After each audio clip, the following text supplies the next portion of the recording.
ಎಲ್ರಿಗೂ ನಮಸ್ಕಾರ. ಜೈ ಮಾದಿಗ, ಜೈ ಭೀಮ್. ಜೈ ಭೀಮ್, ಜೈ ಮಾದಿಗ. ಬಂಧುಗಳೇ, ಒಳ ಮೀಸಲಾತಿ ಹೋರಾಟದ ಕೊನೆ ಹಂತದಲ್ಲಿದ್ದೀವಿ. ಈಗ ಸರ್ಕಾರ ಒಂದಲ್ಲ ಒಂದು ಕಾರಣಗಳನ್ನು ಕೊಟ್ಟು ನಮ್ಮನ್ನು ದಿಕ್ತಪ್ಪಿಸ್ತಾ ಇದೆ ಅನ್ನೋಂಥದ್ದನ್ನ ಎಳೆ ಎಳೆಯಾಗಿ ದಾಖಲೆ ಮುಖೇನ ಇಲ್ಲಿ ತನಕ ನಾವೇನೇನು ಹೇಳಿದ್ದೀವಿ ಎಲ್ಲ ಸತ್ಯ ಆಗಿದೆ.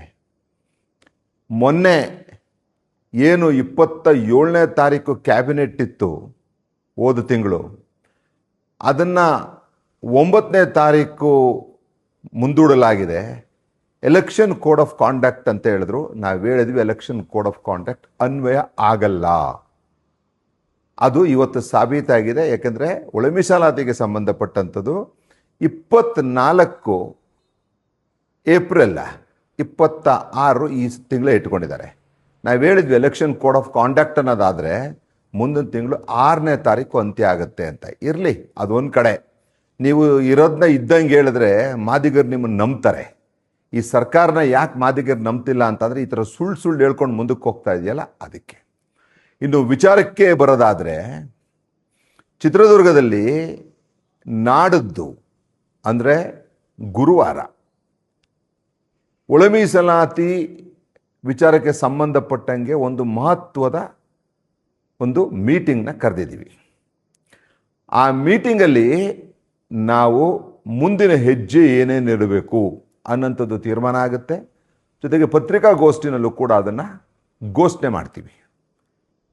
ನಾನು ಹೇಳಿದೆ ನಿಮಗೆ ಮೊದಲೇನೇ, ಈ ಸರಿ ನಿಮ್ಮ ತಾಲೂಕ್ ಹೆಡ್ ಕ್ವಾರ್ಟರ್ಸ್, ನಿಮ್ಮ ಗ್ರಾಮದಲ್ಲಿ ನೀವು ಯಾರ್ಯಾರು ಅರೆಸ್ಟ್ ಆಗ್ತೀರಾ ಎಲ್ಲ ಒಂದು ಪಟ್ಟಿ ಮಾಡ್ಕೊಳ್ಳಿ. ಅರೆಸ್ಟ್ ಆಗೋರಿಗೆ ಶ್ಯೂರಿಟಿ ಕೊಡೋರು ಯಾರು ಪಟ್ಟಿ ಮಾಡ್ಕೊಳ್ಳಿ. ಅರೆಸ್ಟ್ ಆಗಿ ಶ್ಯೂರಿಟಿ ಕೊಟ್ಟು ಅಡ್ವೊಕೇಟ್ಸ್ಗಳನ್ನು ಯಾರ್ಯಾರು ನಿಮ್ಮ ಜೊತೆ ಈ ವಿಚಾರಕ್ಕೆ ಸ್ಪಂದಿಸಬೇಕು ಅನ್ನೋಂಥದ್ದನ್ನ ನಾವು ತಿಳಿಸ್ತೀವಿ. ಯಾಕಂದರೆ ಕರ್ನಾಟಕ ಸಾಮಾಜಿಕ ನ್ಯಾಯಪರ ವಕೀಲರ ವೇದಿಕೆ ಬೀದರಿಂದ ಚಾಮರಾಜನಗರದವರೆಗೂ ಕೂಡ ವಕೀಲರಿಗೆ ಅಲರ್ಟ್ ಆಗಿರಿ, ರೆಡಿ ಆಗಿರಿ ಅಂತ ಹೇಳ್ತೀವಿ. ಜೊತೆಗೆ ಇದಕ್ಕೆ ಆಗು ಹೋಗು ಖರ್ಚುಗಳೆಲ್ಲ ನೀವು ಗ್ರಾಮದಲ್ಲಿ ಎತ್ತಿ ಇಟ್ಟು ರೆಡಿ ಇಟ್ಕೊಳ್ಳಿ. ಏಕೆಂದರೆ ಮುಂದಿನ ಹೋರಾಟದಲ್ಲಿ ನನ್ನನ್ನು ಒಳಗೊಂಡು ಮುಂಚೂಣಿನಲ್ಲಿ ನಾವು ಅರೆಸ್ಟ್ ಆಗೋಕ್ಕೆ ರೆಡಿ ಆಗಿದ್ದೀವಿ. ಅರೆಸ್ಟ್ ಆಗಬೇಕು ಅಂತ ಅಂದರೆ ನಾನ್ ಬೇಲಬಲ್ ಅಫೆನ್ಸನ್ನೇ ಮಾಡಬೇಕು. ನಾನ್ ಬೇಲಬಲ್ ಅಫೆನ್ಸನ್ನು ನಾವು ಜವಾಬ್ದಾರಿಯಿಂದ ವೃತ್ತಿನಲ್ಲಿ ಇದ್ದರೂ ಸಹ ಸಮಾಜಕ್ಕೆ ನ್ಯಾಯ ಕೊಡಿಸೋದಕ್ಕೆ ಪರ್ಯಾಯ ಮಾರ್ಗ ಇಲ್ಲದೆ ಈ ಹೆಜ್ಜೆನ ಇಡೋದಕ್ಕೆ ಎಲ್ಲ ಸಜ್ಜಾಗ್ತಾ ಇದ್ದೀವಿ. ಹಾಗಾಗಿ ಏನು ನಾಡದ್ದು ಚಿತ್ರದುರ್ಗದಲ್ಲಿ ಸಭೆ ನಡೀತದೆ, ಆ ಸಭೆಗೆ ಅಂದರೆ 23ನೇ ತಾರೀಕು ಈ ತಿಂಗಳು 23 ಏಪ್ರಿಲ್ ಚಿತ್ರದುರ್ಗದ IB ಅಂದ್ಕೊಂಡಿದ್ದೀನಿ. IBನಲ್ಲಿ ಎಲ್ಲ ಜಿಲ್ಲೆಗಳ ತಾಲೂಕ್ ಹೆಡ್ ಕ್ವಾರ್ಟರ್ಸ್ಗಳ ನಾಯಕರುಗಳು ಬರಬೇಕು.